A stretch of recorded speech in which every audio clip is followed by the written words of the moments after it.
ओम गणपते नमः। ओम नमः शिवाय। मेरे YouTube चैनल देखने वाले सभी दर्शकों को मेरा प्यार भरा नमस्कार।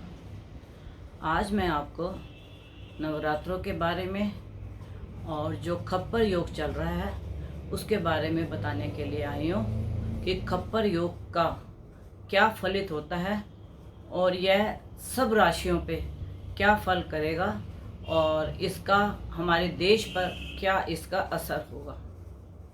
अगर आपने अभी तक मेरे चैनल को सब्सक्राइब नहीं किया तो प्लीज़ उसे सब्सक्राइब कीजिए, लाइक कीजिए और नोटिफिकेशन का बटन दबाइए, जिससे मेरी जो भी वीडियो है वह आप तक सबसे पहले पहुंचे। सबसे पहले तो मैं आपको खप्पर योग के बारे में बताऊंगी। खप्पर योग जो है यह 23 जनवरी से चला हुआ है।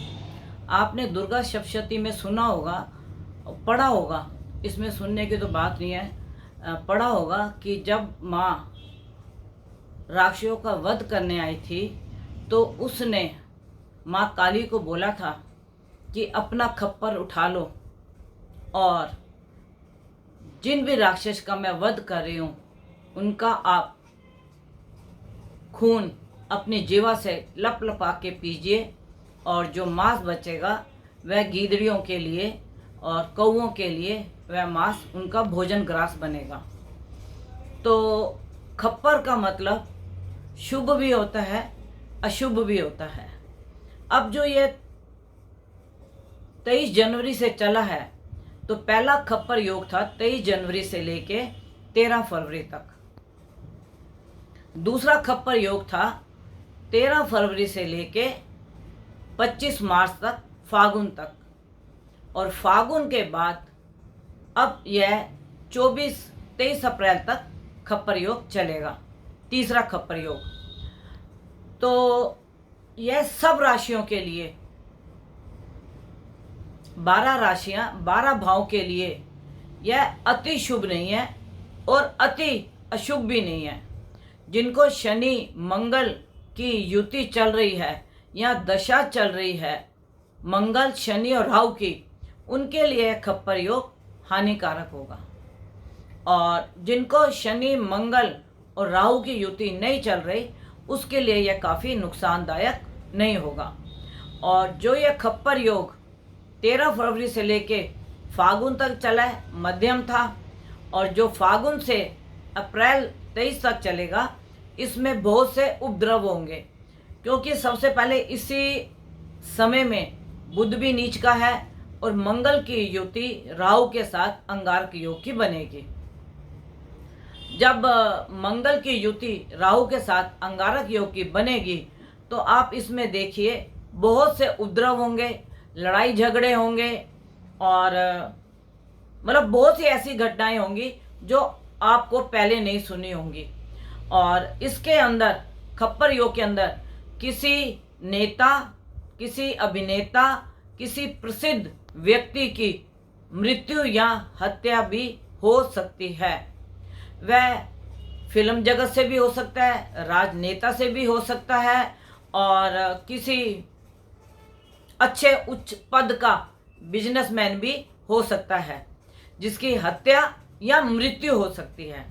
यह खप्पर योग के योग से मैं आपको बता रही हूँ कि जो यह घटनाएं होंगी इसमें महंगाई बहुत बढ़ेगी, तेल के रेट बहुत बढ़ेंगे, गोल्ड के रेट बहुत बढ़ेंगे और यह खप्पर योग का जो समय है वह 6 से 8 महीने तक रहेगा। ये 6 से 8 महीने आप फागुन से लेके 25 मार्च से आप इसको ले लीजिए, अक्टूबर नवंबर तक इसका योग खप्पर का चलेगा। तो मैं अपने सभी दर्शकों को बताऊंगी कि देखिए, एक तो आप लड़ाई झगड़े में सम्मिलित मत होइए, दूसरा आप किसी भी की गारंटी या किसी के लिए कोई जमानत ना दीजिए जो आपके लिए हानिकारक बन जाए, क्योंकि खप्पर योग 12 राशियों 12 भाव के लिए बहुत शुभ नहीं है। जो यह खप्पर योग चलेगा 25 मार्च से लेके अप्रैल तक का, यह बहुत शुभ नहीं है। पति पत्नी में विवाद, पति पत्नी में झगड़े, बाप बेटे में झगड़े, बहुत से ऐसे आपको सुनने में आएगा। देखिए, जो पति पत्नी के झगड़े हैं वह तो घर के अंदर ही सीमित होते हैं, बाप बेटे के झगड़े भी घर में सीमित होते हैं। लेकिन जो मैं आपको ये बता रही हूँ, यह आपके साथ जब होगा तो आप ये सोचोगे कि गुरु माँ ने हमारे को ये बात बताई थी वीडियो के जरिए। तो खप्पर योग में थोड़े से धर्म से लोग हटेंगे, कुछ लोगों के मतलब विचार बदलेंगे, राजनीतिक दल में बहुत समस्या आने वाली है, कुछ राजनीतिक दल तो बिल्कुल ही डूब जाएंगे और कईयों का नाम काम बहुत आगे बढ़ेगा। तो मैं आप सभी लोगों को एक बात कहना चाहती हूँ कि आप जो भी कार्य करें सोच समझ कर करें। और आज मैं वीडियो के माध्यम से बताना चाहती हूँ कि अगर आपने कोई निर्णय आज ले लिया तो वो आप ये समझ लिया, आप उस निर्णय से फिर पीछे ना हटें, अडिग हो जाएं कि मैंने ये निर्णय ले लिया, मुझे नई बात करनी तो नहीं करनी, मुझे कहीं नहीं जाना तो मुझे नहीं जाना, मुझे मेल मिलाप नहीं करना तो नहीं करना। यह आज आपका समय शुरू होता है खप्पर योग के अंदर। और यह खप्पर योग के अंदर जो आपने निर्णय ले लिए वह आपके पास अधिक समय तक चलेंगे और आपको यह लाभ देंगे और आप अपने निर्णयों पे अडिग रह के अपनी वैल्यू आप खुद बढ़ाएंगे, चाहे पति पत्नी हो, चाहे बाप बेटा हो, चाहे माँ बेटा हो, या परिवार के कोई भी सदस्य हो। तो यह निर्णय आपके अडिग होने चाहिए। दूसरी बात, 9 तारीख को पहला नवरात्र आ रहा है, 8 तारीख को सूर्य ग्रहण भी है, अमावस भी है। जो लोग अपने पितरों का श्राद्ध करते हैं या वह किसी कारण से उनसे श्राद्ध नहीं हो सका, तो मैं बोलूँगी कि अमावस के दिन और ग्रहण के दिन हमें उनके नाम से दान तर्पण अवश्य करना चाहिए। और यह सूर्य ग्रहण है, इसके अंदर हमें सूर्य को तर्पण और पितरों को तर्पण और पितरों का हमें अनाज कपड़ा सब ये निकालना चाहिए। पिछली वीडियो में मैंने सूर्य ग्रहण के आपको दान का बताया था कि आपको क्या दान करना चाहिए। और सूर्य ग्रहण के दिन आप जो भी अपने मंत्र को सिद्ध करना चाहें, आप बहुत अच्छे से बैठ के अपने इष्ट का नाम लेके शिव को अपना गुरु मान के आप वह जाप सिद्ध कर सकते हैं। और इस दिन 8 तारीख का जो दिन है उसमें तांत्रिक मंत्र जाप बहुत जल्दी सिद्ध होंगे। दूसरी बात, 9 तारीख से नवरात्रे हैं और नवरात्रों में आप ये देखिए कि माँ की सवारी किस पे आती है और माँ की सवारी किस पे जाती है, इसका हमारे पास 6 महीने का असर रहता है। माँ किस पे आई, माँ इस वक्त मंगलवार की जो नवरात्रा पहला शुरू हो रहा है अश्विनी नक्षत्र में, माँ घोड़े की सवारी करके आ रही है। उसके अंदर घोड़े की सवारी का मतलब क्या होता है कि बहुत मेहनत, लड़ाई झगड़े, उपद्रव, राजनीतिक में बदलाव की संभावना, ऐसी बहुत सी युति बनती है जब माँ घोड़े पे सवार होके आती है। और बहुत व्यक्ति को मेहनत करनी पड़ती है। मेहनत क्यों करनी पड़ती है? जो घोड़ा होता है वह देखिए बहुत मेहनती होता है, और जिसकी योनि भी घोड़े की होती है कुंडली के अंदर, वह व्यक्ति बहुत मेहनती होता है। तो माँ की सवारी जो है घोड़े पे आ रही है।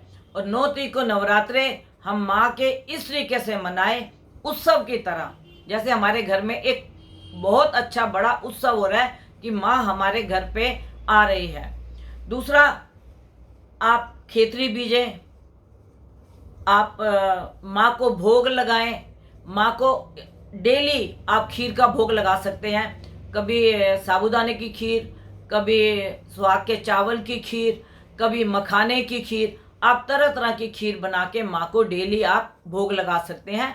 और फल फूल पान सुपारी पंच मेवा यह रख के आप माँ की जोत को अर्पण करें, कलश रख के नारियल। तो मैं ये बोलूँगी कि जो भी व्यक्ति माँ के नवरात्रे रखता है, 11:15 बजे से लेके 12:15 बजे तक कलश स्थापित का सबसे शुभ मुहूर्त होता है और अभिजीत नक्षत्र होता है। आप दिल से माँ को ध्याएं और जो भी आप कार्य सोचें वह 9 दिन माँ को उसकी आप एक अर्जी लगा के रखें कि माँ मेरे इस कार्य में आप सिद्धि दें, माँ मेरे इस कार्य को सफल करें, माँ मेरा यह कार्य जो है रुका हुआ है। और आप देखिए आपके 9 दिनों के बाद आपके जो ये कार्य हैं वह सिद्ध होने शुरू हो जाएंगे। माँ बहुत भोली है। माँ जैसे बच्चों को लाड प्यार करते हैं, जैसे हम अपने जीवन में देखते हैं कि माँ से बढ़ के हमारे को प्यार करने वाला कोई नहीं होता, उसी प्रकार ये माँ दुर्गा 9 देवियों के नाम, सभी देवियाँ बहुत अच्छे रूप से हमारे को दर्शन देंगी और हम उनकी मतलब पूजा अर्चना करें तो हमारे को हर प्रकार से लाभ होगा। और ये 9 दिन जो होते हैं हमारे को नाखून नहीं काटने, बाल नहीं काटने, पवित्र रहना है और 24 घंटे आपका जो ध्यान है अपनी माँ की तरफ, ज्योत की तरफ होना चाहिए। और माँ की सवारी जो जा रही है वह हाथी पे जा रही है और हाथी का क्या हमारे पर प्रभाव पड़ेगा कि बारिश बहुत अधिक होगी, फसलें थोड़ी खराब होंगी बारिश की वजह से। तो हम इन नवरात्रों में मतलब माँ से ये प्रार्थना करें किसी किसान का नुकसान ना हो, किसी किसान की फसल ना उजड़े, क्योंकि बारिश की बहुत अधिक संभावना है। तो जो ये माँ की सवारियाँ आती हैं और जाती हैं, जिस भी माँ का जो वाहन होता है उससे हमें यह पता लगता है कि जैसे माँ घोड़े पे आई तो माँ हमें पूरे 6 महीने तक हमें कैसा कार्य करना पड़ेगा, मेहनत का, लड़ाई झगड़ों से दूर रहने का। मतलब माँ की सवारी हमारे को यह संकेत देती है और जो माँ की सवारी जाने वाली होती है वो भी हमारे को संकेत देती है कि माँ जाते जाते हमारे को क्या दे के जा रही है। तो माँ हमारे को जाते जाते काफ़ी बारिश और कहीं कहीं पे बाढ़ आने की संभावना भी होगी। तो हमें अपने पहले इन चीज़ों का इंतज़ाम करना चाहिए। लेकिन हम सब मिलके माँ से एक ही विनती करें, माँ हर किसान जो है पूरे साल हमारी फसल के लिए मेहनत करता है, उसकी मेहनत पे पानी ना फिरे, क्योंकि किसी की रोजी रोटी पे किसी को नुकसान ना हो। तो यही हम माँ से प्रार्थना करेंगे। 9 दिन माता का हम पूरा जागरण करेंगे, हम रात रात को जाग के भी माता का पूरा आचरण से, पूरे व्यवहार से हम परिवार के साथ मिलकर उनकी सेवा करेंगे। पान, सुपारी, आम के पत्ते, इससे हम कलश को सजाएंगे और फल फूल माँ को हम भोग लगाएंगे, पंचमेवे, और हम बिल्कुल पवित्र रह के माँ की पूजा करेंगे। तो मैं आपको बोलूँगी 9 तारीख से नवरात्रि शुरू हो रहे हैं और 17 तारीख तक, 17 को नौमी है, तो नौमी वाले दिन तक हमें मांस, मदिरा, इन सब चीज़ों से दूर रहना चाहिए। वैसे तो हमें हमेशा के लिए दूर रहना चाहिए, लेकिन जो लोग खाते हैं तो उनके लिए मैं ये बोलूँगी कि ये 9 दिन जो होते हैं माँ के बड़े शुभ होते हैं, तो इसमें हमें मांस मदिरा से दूर रहना चाहिए, पवित्रता रखनी चाहिए और अपने आचार विचार में शुभता लानी चाहिए और वाणी में भी कठोरता नहीं होनी चाहिए।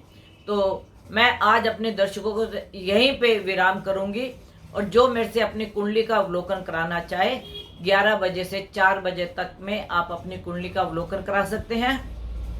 मेरा कॉन्टैक्ट नंबर है 9810930691 9999 4 बार 99338366। आप जो भी व्यक्ति मेरे से कांटेक्ट करना चाहे 11 बजे से 4 बजे के बीच में आप अपनी कुंडली का अवलोकन कराएं, और नहीं तो आप अपने अच्छे आचार्य से अपनी कुंडली का अवलोकन करा के जो भी ग्रहों की स्थिति बदलती है उसके बारे में आप ध्यान रखें। और अगली मेरी वीडियो जो है वह 1 मई को गुरु जो है वृष राशि में प्रवेश करेंगे, उसके बारे में मैं आपको बताऊंगी 12 राशियों में बृहस्पति के चेंज होने का क्या लाभ या क्या हानि होगी। उसकी आप मेरी अगली वीडियो का इंतजार कीजिए। आप और आपका परिवार सुखी रहे, तंदुरुस्त रहे और प्रभु सबके घर में माता रानी खुशियां बरसाए।